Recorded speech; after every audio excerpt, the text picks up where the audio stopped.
Fala galera, eu sou a Jane Flopada, apresentadora aqui do canal Fala aí Kong, e hoje a gente vai falar de Avatar 3 Fogo e Cinzas, ou como eu carinhosamente apelidei, o mesmo filme pela terceira vez, mas dessa vez tem uma nave piromaníaca. Vou fazer um resumo completo, mesclando aqui com as minhas opiniões e já aviso, tá? Tem spoiler. O filme começa semanas após a morte de Neteyam. Jake, assim, tá visualmente cansado. A Neytiri desenvolveu ali um ódio profundo pelos humanos e Loki, né, o irmão, se culpa pela morte dele. Jake e Neytiri decidem mandar o Spider de volta ao acampamento humano. E o motivo é bem simples, ele é humano que precisa de máscara para respirar ali o ar de Pandora. E isso torna ele, né, um alvo ambulante, uma pessoa mais vulnerável. E a ideia é protegê-lo, mandando ele para um lugar seguro. E assim, galera, o Spider, ele passa o filme inteiro se metendo ali em situações de risco sem uma máscara reserva, sem absolutamente nenhuma preocupação com um único objeto que literalmente mantém ele vivo. Jake e Neytiri decidem mandar o Spider de volta ao acampamento humano nas naves dos comerciantes do ar, e ali no meio do caminho as naves são emboscadas por uma tribo nave, o Povo das Cinzas, liderado por Varang. Eles ateiam fogo nas naves, saqueiam e matam os sobreviventes. Nesse caos aí todo, a família Sully é separada. Eu sou o fogo! E aqui já aparece um problema que me incomodou bastante, porque os comerciantes do ar, eles são apresentados como um grupo importante, mas assim, são descartados totalmente da história. Servem apenas de palco para apresentar a vilã. A Varang, ela lidera o clã Mancawan, que rejeitou Eywa e se aliou à RDA. Ela quer destruir todos os outros naves depois que seu povo foi devastado por um vulcão quando ela era criança.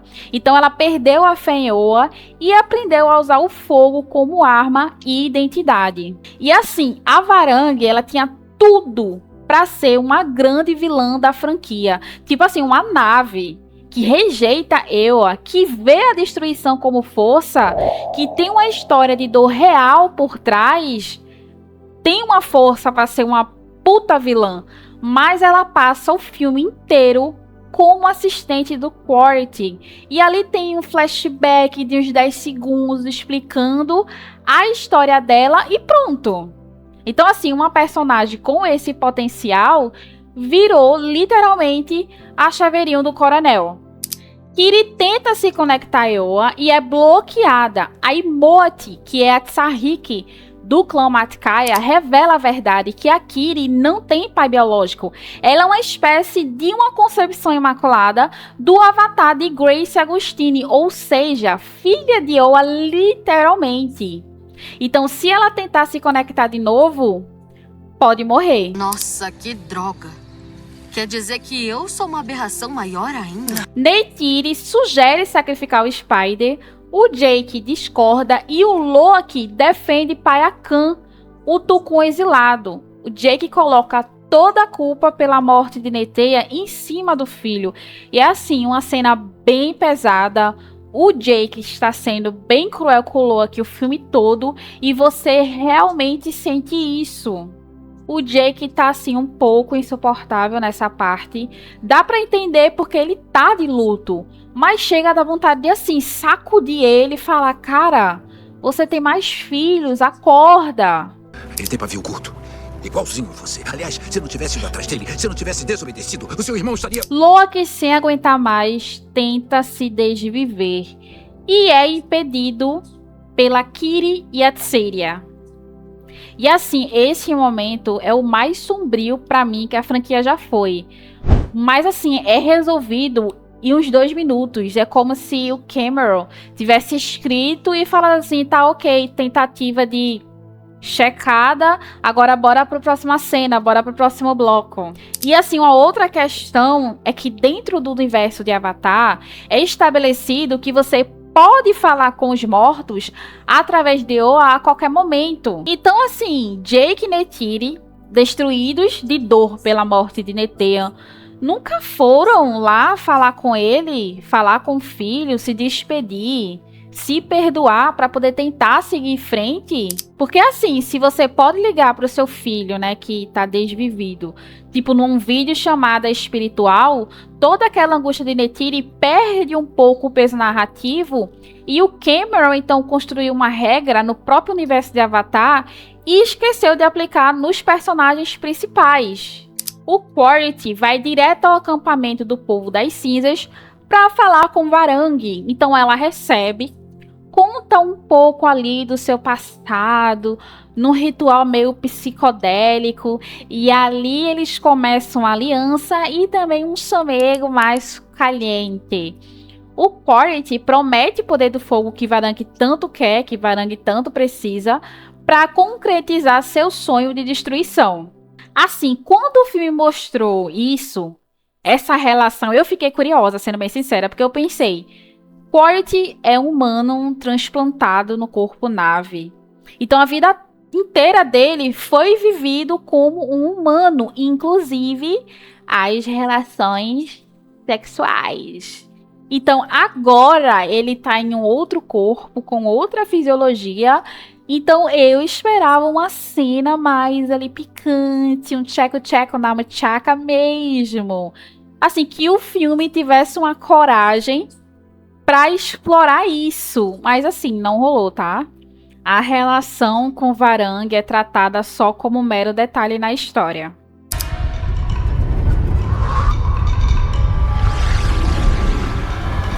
Spider e Kiri se beijam, Quaritch captura o Spider, o Jake se rende para proteger o Snavi, e assim, 3 planos de fuga acontecem ao mesmo tempo, sem uma combinação prévia e funcionam juntos por puro acaso. Neytiri se disfarça de nave do fogo e invade a base e resgata todo mundo. Aí eu preciso falar do Spider, porque é importante, tá? Ele é o personagem com mais tempo de tela em aparência real, assim, humana. E ele, paradoxalmente, é o que menos entrega emoção no filme inteiro.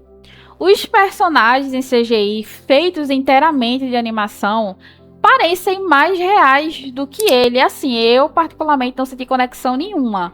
O Jake Champion, ele tá ali fisicamente, mas o personagem tem trejeitos ali de criança, um pouco infantis, num corpo de um homem adulto. Então, gente, tem momentos de vergonha alheia que eu tive que desviar ali o olho da tela. E o mais irônico é que o trailer já tinha entregado que o Spider ganharia, né, poderes de Oa. Então, quando isso acontece no filme, a surpresa é zero. Assim, mais um caso de trailer matando o próprio filme. Os Na'vi precisam dos tucuns na batalha, mas os tucuns, eles são pacifistas, então eles possuem uma filosofia milenar de não revidar, não importa a provocação. Os humanos descobrem isso e planejam atacar justamente durante o ritual sagrado do clã. O momento ali mais vulnerável, sabendo que eles não iriam revidar e nem se defender. Loki convence os anciões a ouvirem Payakan, o exilado. E aí Tanoch aparece.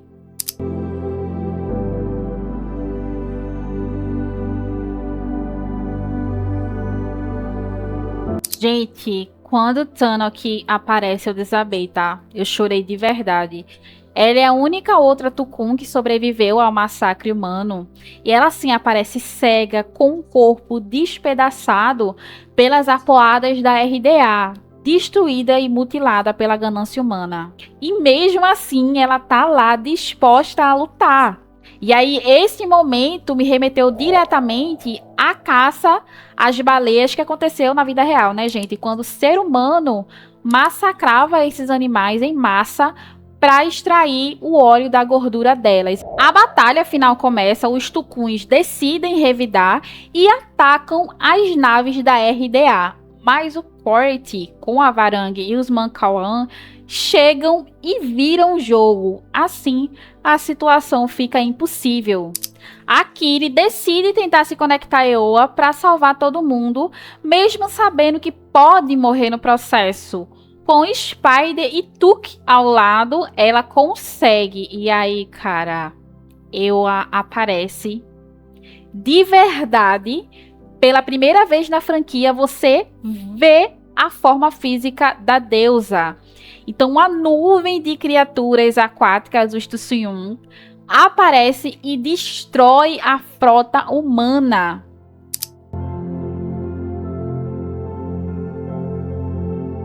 A General Hardmore afunda com o navio. Os caçadores humanos de tucuns são devorados. E assim, gente, a Eoa na tela é muito impactante, tá? Tecnicamente, Avatar continua em outro nível em questão de efeitos, captura de movimento, direção de arte. Não tem discussão. O problema é a estrutura narrativa idêntica aos dois filmes anteriores. Ataque humano, contra-ataque nave, sequestros, separações, resgates, confronto final que não termina nunca, e já vimos esse filme 2 vezes com pequenas variações.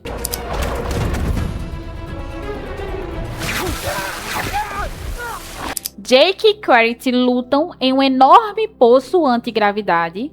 O Spider atira no braço de Quaritch com uma flecha. E aí, quando o Spider quase cai, os dois param de lutar para tentar salvar o Spider. Jake oferece a mão a Quaritch, tentando convencê-lo a mudar. Mas quando Neytiri e a família chegam, Quaritch se joga para trás e cai nas chamas abaixo. Ah, que maravilha. Kiri subjuga Varang e a expulsa da batalha. Varang foge sem ser capturada e também sem desfecho. E assim termina. O vilão cai para a morte pela 3ª vez. A vilã, ela foge sem consequência nenhuma. Então, assim, mais 2 fios soltos que ficam pendurados e esperando aí um Avatar 4 que pode ou não acontecer. 3 filmes, cara, para esse coronel finalmente ter um desfecho. E o Cameron, ele deixa esse final aberto de novo, sem a certeza da morte do coronel. Então, assim, eu tenho medo sincero de que se houver um 4º filme daqui a 5, 10 anos, o coronel apareça mais uma vez como vilão principal. No final, Spider se conecta à Árvore das Almas pela primeira vez e vai ver os mortos, né? A Grace, a Agustine, o Netzayan, a Ronan, né? A família Sully ali finalmente encontra a paz. Assim, Avatar é aquele filme que você realmente precisa ver na tela grande, tá, gente? Mesmo sabendo que o enredo pode ser repetitivo, porque, assim, são sempre os humanos voltando a Pandora, obcecados por algum recurso milagroso, sempre um novo clã recrutado e sempre o mesmo vilão sobrevivendo. Mas há momentos em que o filme realmente acerta, tá? A Tano que cega e despedaçada, ainda querendo lutar. A Kiri chegando até Eoa, o confronto final no poço antigravidade, por exemplo. E agora eu quero saber de você, o que você achou de Avatar 3? Comenta também qual filme você quer ver no próximo resumo. Deixa aquele like para fortalecer, tá, gente? Inscreva-se no canal e ativa o sininho. Até a próxima!